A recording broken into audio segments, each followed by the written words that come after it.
Welcome to the hidden corners where truth and terror collide. Discover a realm where the lines between the living and the supernatural blur as you embark on a journey to the paranormal and visit the mysterious hidden corners of your mind.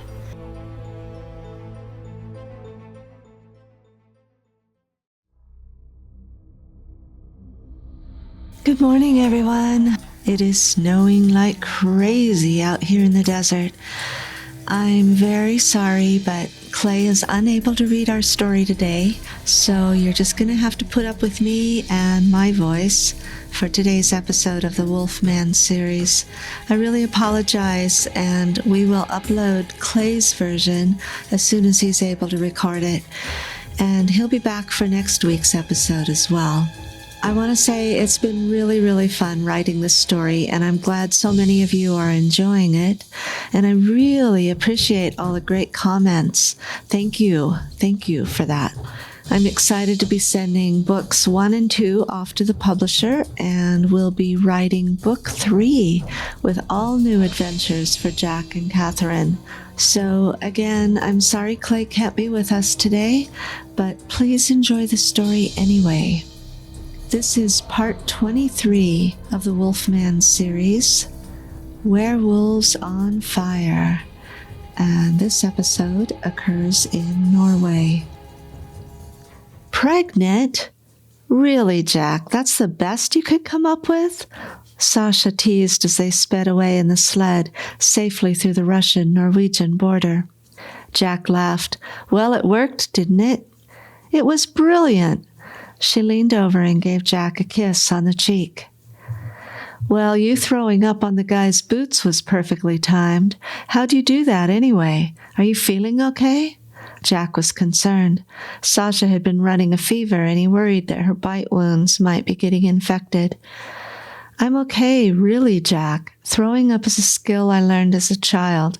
It got me out of many situations I didn't want to be in. So you're not pregnant then, right? Sasha laughed. What if I were, Jack? Would you marry me and carry me off to some ranch in Montana? Jack smiled. Exactly. Now that they were across the Norwegian border, it would be another couple of days before they would reach Junkala, Finland, in the Lapland.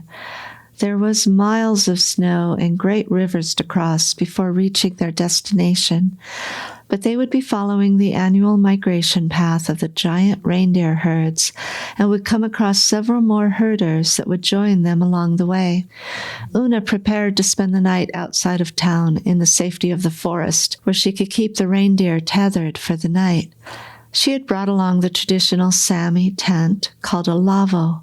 She and her twin boys had lived outdoors all their lives and didn't feel comfortable spending the night in a hotel room in town. And even though reindeer tours were a common sight, it wasn't like you could tie them to a post outside a hotel. Rebecca stayed with them while Usco, Catherine, Jack, and Sasha strapped on cross-country skis to make the trek into town for supplies. Jack hoped to find a clinic where Sasha could have her wounds looked at by a professional. Now that they were in Norway, it felt safer to do so without getting questioned by Russian authorities. They spent the night in Bjørnevatn, a small town just over 2 miles from the border crossing, in a hotel just down the street from a small medical clinic. Though Norwegian was the language of the region, many Norwegians spoke English as a second language, and it was commonly heard in the towns and cities. They blended right in, and no one questioned them.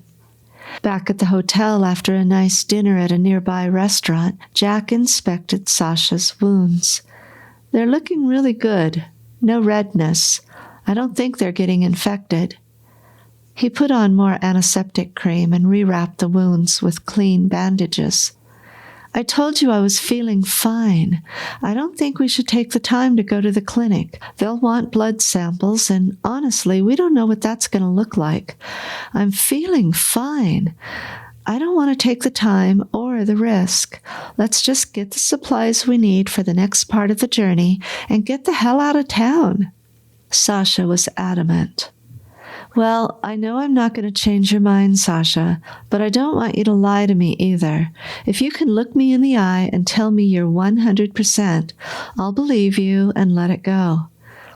Thank you, Jack. I just want to get to Finland. Everyone will be safe once we arrive there. Denise Doe is making arrangements for our stay.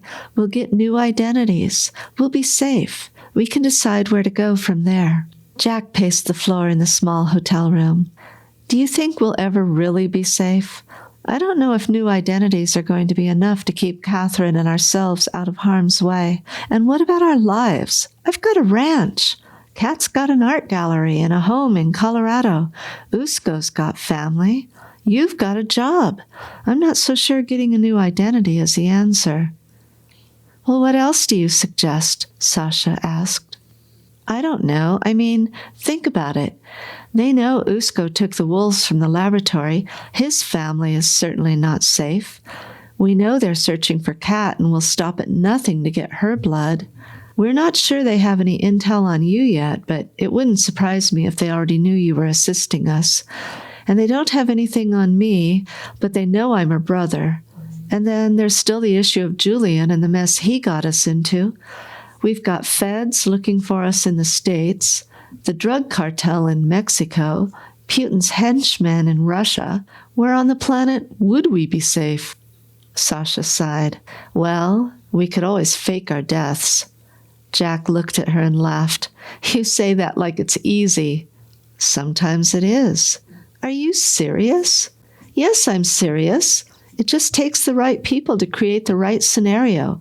We could be on a small aircraft that mysteriously vanishes, or we could get lost while skiing. There's any number of ways to stage a death. It happens all the time. You get the right people to stage it, publicize it, spread it on social media, and boom, you're dead. Okay, so let's say we've staged our deaths. What then? We still have to hide. There might be someone who would recognize us. We couldn't return to my ranch, for example. Well, that's true. Not for a time, anyway. So you sell your ranch and buy another one in a different location, sure, and under a different name. Think about it, Jack. How well do you know your neighbors? How well do you really know your friends? If you keep your mouth shut about your past and keep a level of anonymity, you could pass for just about anyone. She continued, if you're a public figure, a politician or a movie star or a sports star, you might stand a chance of someone seeing you and thinking, man, that looks like Elvis, for example. But you're just a cowboy from Montana. Catherine is just another pretty girl. The two of you could walk down the streets of any city in any country and not draw a hint of suspicion. Jack pondered her words. They made sense. Maybe they could go on with their lives. Catherine and Usco were on the opposite side of the hotel, on the same floor. Catherine leaned her head on her elbow, listening to Usco's stories of the great reindeer herd migration that occurred every year along the same trails they would be traveling on their way to Finland. She watched him as he talked, enthralled at the idea that there were people in the world so different from the world she knew. She tried to imagine what it would have been like growing up as a reindeer herder and hunting with eagles on the steppes of Mongolia. Her own childhood seemed very boring in comparison. Usco went on with his story. In the spring, hundreds of thousands of reindeer migrate from the inland areas of Finland to the coast off northern Norway, and over 2,000 reindeer herders work day and night following the giant herds, with hundreds of reindeer in each as they amble slowly across the landscape of snow-covered plains, driven forward by herders on snowmobiles or sleds or even on foot. To make their journey home, the reindeer bypass 2 glaciers before arriving at the foot of the Jokelfjord Glacier, the only one in Europe which drains into the ocean. You should see them cross the rivers, Cat. It's an amazing sight. At first, they are afraid. Then a Sami herder in a small motorboat goes out in the middle of the fjord and rings a bell to show them the way to the opposite bank. The reindeer stand there a while, and when they are ready to swim, they form themselves into a single file along the banks of the river, preparing to dive in. All at once, hundreds of the animals launch into the water, grunting as they head for the other shore in a synchronized swim. It's a sight you never forget. Mother Nature sets the itinerary. All the meals, breaks, and rest stops are determined by how tired the reindeer are, and also by the wind, depth of snow, and type of landscape. When it is time to rest, everyone helps erect the tents and prepare the food, which is always reindeer meat, cooked in a variety of ways, or sometimes fresh trout and char, caught by the ice fishers for a little variety. The route we will be on has been the annual migration route for over 10,000 years for the wild reindeer and at least 500 years for the domesticated or tame reindeer. All through the winter, the reindeer graze high on the plateaus, where there is a subarctic steppe climate, a lot like what I lived on in Mongolia. The temperatures are as low as 22 degrees below Fahrenheit, so the snow is actually light and fluffy with very little ice. This makes it easy for the reindeer to dig down to the reindeer lichen. But in summer, the lichen must get its chance to grow, and by then the lush coastal grasses have started poking out through the top of the snow. The reindeer migration is a process that does not follow the clock. The spring weather and the depth of snow determines the movement of the giant herds. Often the reindeer are driven at night because the night frost forms a light crust that is easy to walk on. And of course, by April, there is nearly 24 hours of light every day anyway. The herds rest when the afternoon sun makes the snow wet and slushy. No one can determine in advance when the reindeer migration will begin. It is the reindeer themselves that determines the best timing and conditions to travel. It could be near the end of April or the beginning of May, but no one can predict in advance whether the reindeer will have begun the migration, be halfway through it, or already be settled in the summer grazing areas.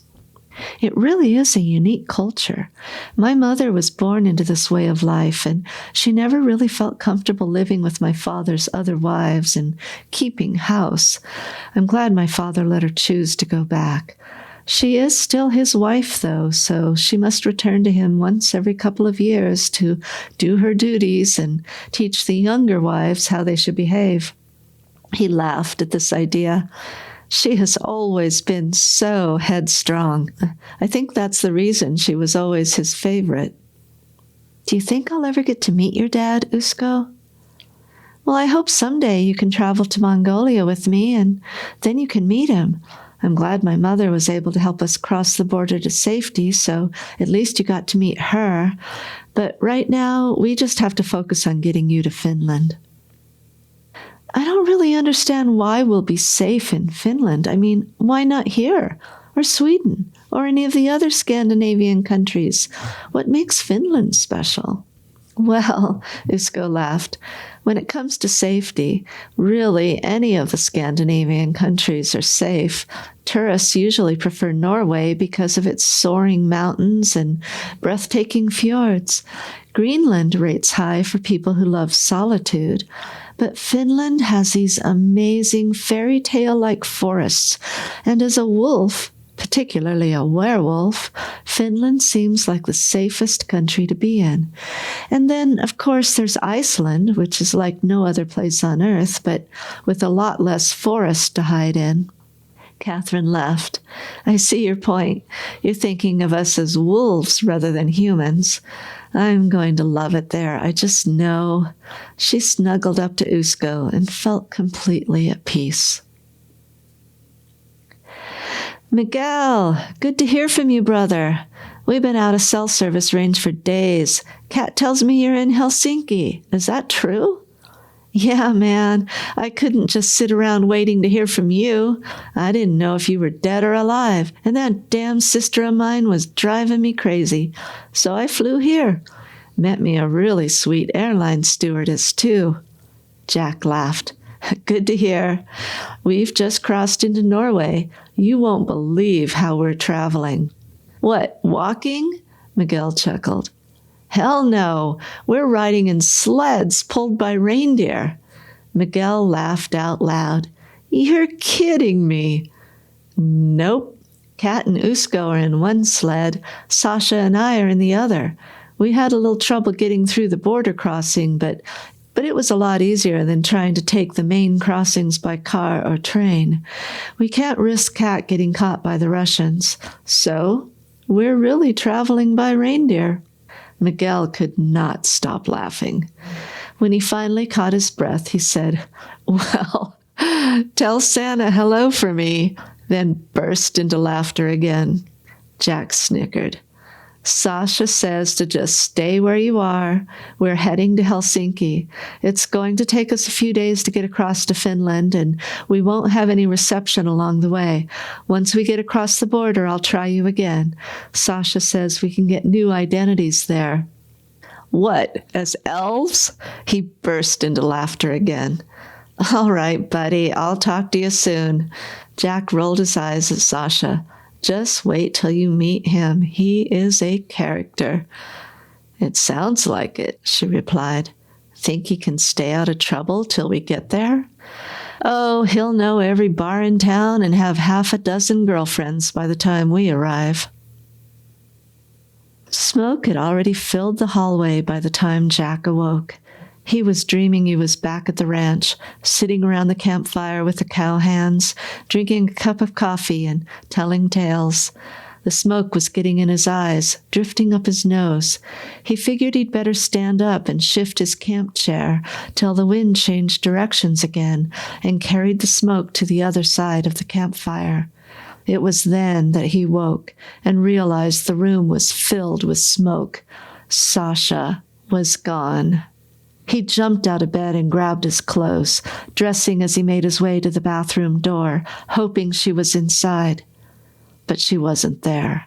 He grabbed his boots and coat and made for the door. He could hear fire alarms going off down another hallway.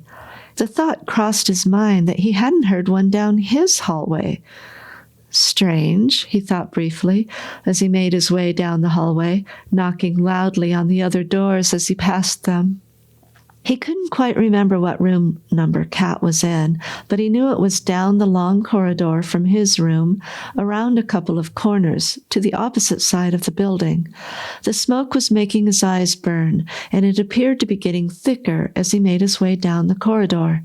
He felt panic rising and could feel his hair starting to bristle. He didn't want to change into a wolf here, not where everyone could see him. The hall was beginning to fill with other sleepy and half-dressed occupants. He pushed past them in his rush to get to Catherine.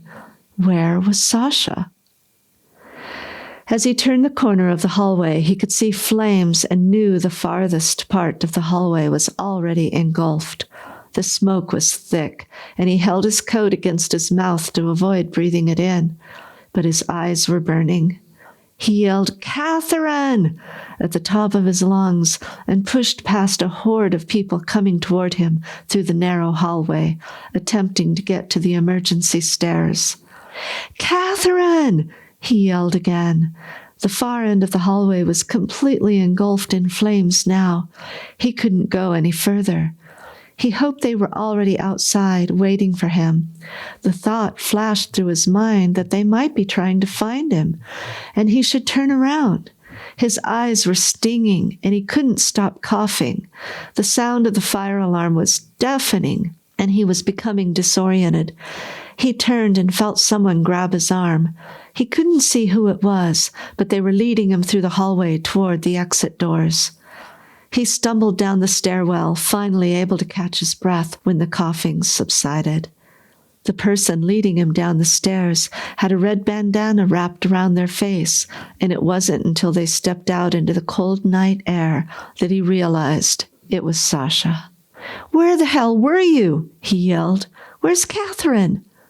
She didn't answer, but led him away from the group of people gathered outside, watching as the fire crew rolled out their hoses and ushered people out of and away from the building. Once they were across the street and away from people, she pulled the red bandana down from her face and whispered, "We need to get out of here, now. I'll explain on the way." She ushered Jack quickly down the street, away from the gathering crowd of people. "I'm sorry, Jack. I didn't think the fire would move that quickly. I thought I'd have time to get Catherine and Usco out and then come back for you." He stopped and looked at her with confusion in his eyes. "What are you saying?" "I got word from my brother at 2 a.m. this morning. That guard that was giving us trouble at the border recognized Catherine's photo from a bulletin that went out to all the border patrols. The police have been alerted and they're searching for us. We've got to get moving. I tried to wake you, but you were sound asleep. So I figured I'd get Usco and Catherine moving and then come back for you." "Where are they?" "They've already started back. My brother arranged for us to have snowmobiles waiting for us here. Usco was worried about his mom, so they've already left. When I went back to get you, you weren't in the room." "What about the fire?" he asked. "Well, if everything goes as planned, there'll be 4 dead bodies burned beyond recognition. The 4 of us should be presumed dead by morning. The fire was started in Usco's room right after they left. Faulty wiring that will travel through the building and start a fire in our room also. I told you, if you have the right connections, staging a death is not difficult." "What? Who are the dead bodies?" Sasha looked at Jack and didn't answer for a moment. "I don't ask questions. Pieter handles things like this." "You never cease to amaze me," he said, but he wasn't sure that it was a compliment. They got on the snowmobile and sped out of town, following Usco and Catherine's tracks. By the time Jack and Sasha arrived, Usco had already packed the tent into the sledge and sent his mother on her way, the twin boys leading the other sledge. "We'll meet up with them later. It's safer for them if we're traveling separately, and now we have snowmobiles to use. We're going to follow a different route. We can actually travel a bit faster this way." He glanced over at Sasha. "Please tell your brother thank you for getting these machines to us so quickly." "Do they know about the fire?" Jack was still angry. He wondered how in the world Sasha and her brother could have pulled this off so quickly. Had they been planning this for a while? He wondered how many other secrets she had kept and was still keeping from him. And he couldn't stop thinking about the 4 dead people that would be found in the morning. Catherine walked over and put her arm around Jack. "Sasha told us her brother would put a plan in action to keep us safe. Don't be mad at her. She's just trying to help us." He didn't know how he felt about it. He was the big brother, the protector. He should at least be in on the planning of how to keep his little sister safe. Mostly he was angry that Sasha had left him sleeping while she pulled off this scheme. What if something had gone wrong? There wasn't time for any more discussion, though. They needed to move quickly. Avoiding the frequently traveled routes, the 2 snowmobiles made their way across the frozen terrain to the river. Once they arrived, Pieter would have someone waiting with a boat to pick them up and take them upriver to the road where a car would be waiting. Jack had several hours to stew. Once he was over his initial anger, he began to feel impressed at how quickly Pieter had sprung into action, and he realized that he wouldn't have had the connections to pull this off himself. He was glad Sasha was there to help, but he knew he'd have to talk to her about being more forthcoming with her plans and schemes, and including him in the future. He wondered if the fire would actually buy them some time. Could it be possible it was this easy? He remembered Sasha saying that with the right publicizing and media storm, anyone could disappear. He hoped it was true. Miguel woke with an unknown woman sprawled out across the bed.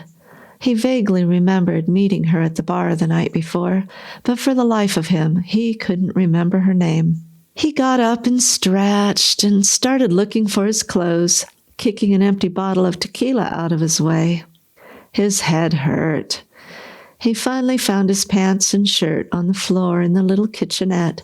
He started a pot of coffee and sat down on the sofa in the small living room area and turned on the TV, more out of habit rather than actually wanting to watch it. As he flipped through the channels, a familiar face caught his eye. The news channel was in Finnish, and he hadn't yet figured out how to turn on closed captioning for English or Spanish, so he had no idea what they were saying. The pictures, though, told it all. There was a hotel on fire, with fire engines squirting water out of hoses onto the burning building. There were scores of people standing outside, and a photo of Catherine and Jack and two more people that Miguel didn't recognize. "What the hell?" he exclaimed as the channel went on to show the local weather. He flipped through the channels again, trying to find another news channel with the same story. He couldn't believe he had actually seen their faces. He wondered if it was the tequila playing tricks on him. He quickly put on his clothes and walked down to the lobby of the hotel and asked for a morning paper. The girl behind the counter handed him a copy, and there, above the fold and just under the big, bold letters of the headline, were the pictures of Jack, Catherine, a pretty blonde woman, and a man. "What's this say?" Miguel pointed to the story. "You want me to read you the newspaper?" the girl asked incredulously, giving Miguel a surprised look. No, just this story here. Here." He tapped his finger on the headline above the photos. The girl read, "Hotel fire kills 4. A fierce blaze erupted at the Riverview Plaza Hotel early this morning, engulfing several floors in flames. Emergency services rushed to the scene, evacuating guests and battling the inferno. Despite their efforts, the fire claimed 4 lives and left several others injured. The cause of the fire is under investigation, but appears to be caused by faulty wiring. The 4 dead have been identified as Jack and Catherine Moore of the United States, Sasha Petrovsky of Russia, and Usco Khan of Mongolia." Miguel stood speechless. He turned and walked slowly up to his room. He opened the door and walked inside.